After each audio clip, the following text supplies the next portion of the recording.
ఇప్పుడే జీ5 app download చేయండి. చూడండి మీ ఫేవరెట్ టీవీ షోస్ ఎప్పుడైనా ఎక్కడైనా. పెద్దయ్య గారు రాజకీయ కుట్రలకు బలి కాకుండా ఆయన్ని గెలిపించడంలో సహాయపడింది.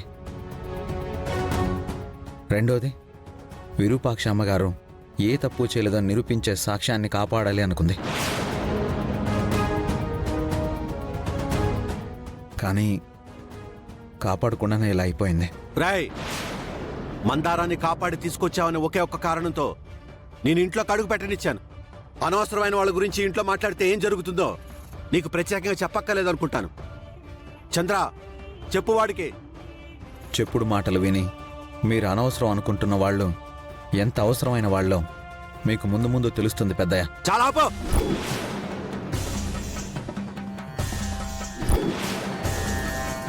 ఎవరు అవసరమో ఎవరు అవసరం లేదో తెలుసుకోలేని వాడి కాదు నేను. మీరు చెప్పుడు మాటలకు ప్రభావితం అయ్యారు. ఆ రోజు మందారం బతికుండుంటే రాఘవను కాపాడుండేవాళ్ళం. రాఘవను కాపాడుంటే మీ అందరికీ అమ్మగారి గురించి నిజాలు తెలుసుండేవి.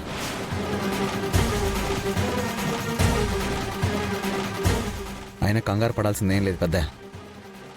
ఆ రోజు మందారం వల్ల కనిపించకపోయిన రాఘవ ఈరోజు మందారంతోనే కనిపించాడు.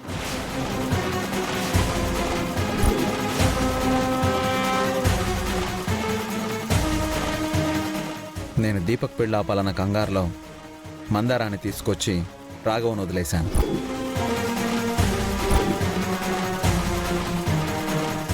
తొందరలోనే రాఘవన్ కూడా తీసుకొచ్చి మీ ముందుంచుతాను. ముందు నువ్వు బయటికి పరా. రాజు చెప్పిన దాంట్లో తప్పే ఉంది నాన్న. వాడికి సపోర్ట్గా నువ్వు మాట్లాడితే వాడితో పాటు నువ్వు కూడా బయటికి పోవాల్సి ఉంటుంది.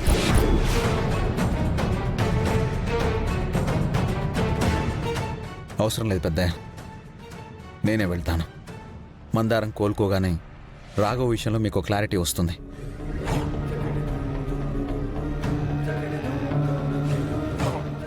మీ చుట్టూ ఉండి మిమ్మల్ని మోసం చేస్తున్న దొంగల గురించి మీకు తెలుస్తుంది. నా చుట్టూ ఉండి నన్ను మోసం చేసిన వాళ్ళలో నువ్వు తప్ప ఇంకెవ్వరూ లేరు. నన్ను ఇంకా మోసం చేయాలని చూడకుండా ఇక్కడి నుంచి బయటికి వెళ్ళు. వెళ్ళు.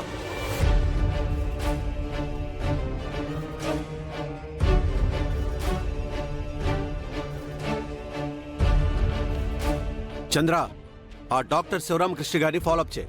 అలాగే అన్నయ్య.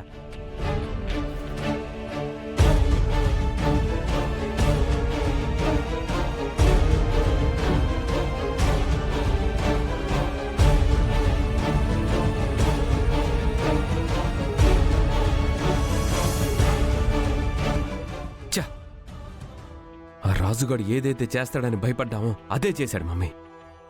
ఇక్కడ మన అదృష్టం ఏంటంటే మందారం స్పృహలో లేకపోవడం, వాడు మందారాన్ని తీసుకొచ్చేసరికి నా పెళ్ళైపోవడం.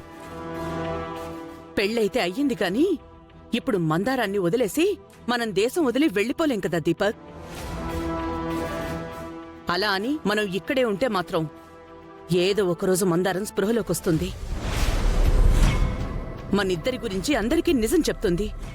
అప్పుడు మనల్ని దేశం దాటి కాదు, ఈ లోకం దాటి పంపించేస్తారు దీపక్. నా జీవితం సర్వనాశనం అయిపోయింది. ఇప్పుడేం చేయాలి? ఎల్లుగాలొకడు ఏడుస్తుంటే అందులో మొక్కజొన్న పొత్తులు కాల్చుకోలేకపోతున్నానని ఇంకొకడు ఏడుస్తున్నట్టుంది. ఏంటమ్మా నువ్వు ఇలా బాధపడుతున్నావు? అయినా ఇప్పుడు నీ జీవితానికి జరిగిన అన్యాయం ఏముంది ఇక్కడ? అన్యాయం కాకపోతే ఇంకేంటత్తయ్య? మీ కోడలు చనిపోయిందంటేనే కదా నేను ఈ పెళ్లి కొప్పుకుంది. రెండో పెళ్ళైనా హ్యాపీగా ఉంటాననే కదా ఈ పెళ్లి కొప్పుకుంది. కలిసొచ్చే కాలానికి నడిచొచ్చే కొడుకున్నాడనే కదా ఈ పెళ్లి కొప్పుకుంది. ఇప్పుడు చూడండి, ఈయనకి రెండో పెళ్ళైనా నేనొక్కతనే భార్యననుకున్నాను. కానీ ఇప్పుడు నాతో పాటు మొదటి భార్య కూడా ఉంది. అంటే సవతి పోరు తప్పట్లేదు కదత్తయ్యా. పోనీ తాళి తీసేసి వెళ్ళిపోదామనుకుంటే అందరూ నన్ను అదోలా చూస్తారు, కానీ పద్ధతిగా ఎవరు చూస్తారత్తయ్యా? ఇప్పుడు చెప్పండి, నా జీవితం అన్యాయం అయిపోలేదని మీరు చెప్పగలరా? చూడమ్మా, మా కోడలు చనిపోయిందని నీతో పెళ్లి కుదుర్చుకున్నాం. తను చనిపోయి 6 ఏళ్లయిపోయింది. ఇప్పుడు సడన్ గా వచ్చింది. ఇలా వస్తుందని మేం మాత్రం కలగన్నావా చెప్పు? నువ్వేం బాధపడకు. నా దృష్టిలో నా మొదటి భార్య చనిపోయింది. ఇప్పుడు నువ్వే నా భార్యవే. అలా ఎలా కుదురుతుందండి? కళ్ళ ముందున్న భార్య మీ దృష్టిలో చనిపోయినా అందరి దృష్టిలో బ్రతికే ఉంది. మీ మామయ్య గారు కూడా తన స్పృహలోకొచ్చాకే నిర్ణయం తీసుకుందామని చెప్పారు కదా. మందారం స్పృహలోకి వస్తే తీసుకునే నిర్ణయం మన పెళ్లి గురించి ఉండదు, మా చావు గురించి ఉంటుంది. నువ్వేం కంగారు పడకమ్మా. ఇన్నేళ్లుగా స్పృహలోకి రాని మందారం ఇక మీదట స్పృహలోకి వస్తుందన్న నమ్మకం మాకు లేదు. నువ్వు కూడా అదే నమ్ము. ఎలా నమ్మనత్తయ్యా? మీ కోడలున్నది సీఎం గారి సమక్షంలో. ఏదో ఒకటి చేసి ఆమెని స్పృహలోకి తీసుకొస్తారనిపిస్తుంది. అయితే ఒక పని చేద్దాం. ఏంటత్తయ్యా? నీ జీవితం నాశనం అవ్వకుండా ఉండాలంటే మాకున్న ఒకే ఒక్క దారి నువ్వు మా నుండి విడిపోయి దూరంగా వెళ్ళిపోవడం.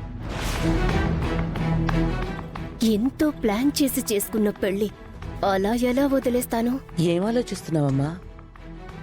చావనైనా చస్తాను కాని మిమ్మల్ని వదిలి వెళ్ళలేనత్తయ్యా. మీరే ఏదో ఒకటి చెయ్యాలి.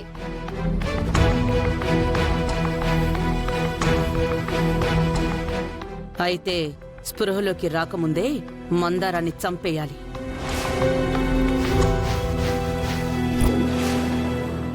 ఏమంటున్నావు మమ్మీ? మందారాన్ని చంపడమా? తప్పదు దీపక్. ఈ అమ్మాయికి జీవితం ఇవ్వాలి అంటే మందారాన్ని చంపేయాలి. లేదంటే ఈ అమ్మాయిని వదిలేయాలి. మందారాన్ని చంపేద్దామత్తయ్యా.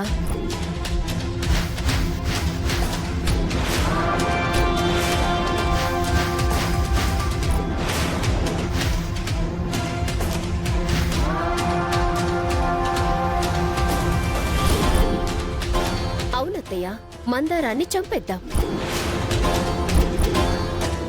ఎలాగూ స్పృహలో లేదు కాబట్టి మనమేం చేసినా అరవదు, ఎవ్వరినీ పిలవదు. అదే మనకి ప్లస్ పాయింట్.